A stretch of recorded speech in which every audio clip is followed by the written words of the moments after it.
Tired of the AI and Steam connection causing more problems than it solves? Let's break them up. First, you'll need to launch the Steam application on your computer.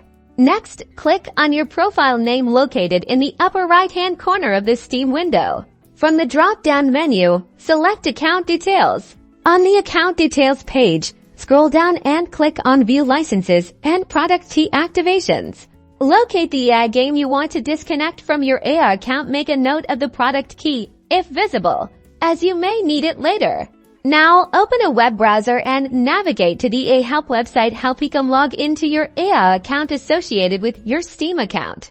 Once logged in, go to your account settings. You can usually find this under your profile or account management section. Look for the Connected Accounts section here. You should see your linked Steam account. Click the Unlink button next to the Steam account. A confirmation window will pop up, warning you about the consequences of unlinking. Carefully read the warning and, if you're sure, confirm that you want to unlink your Steam account. You might be asked to verify your identity with a security code. After successfully unlinking, launch the AI game through Steam. Again, it will likely prompt you to enter a product key or link to a different AI account. Follow the on-screen instructions and that's it. You've successfully disconnected your AI account from Steam. Enjoy!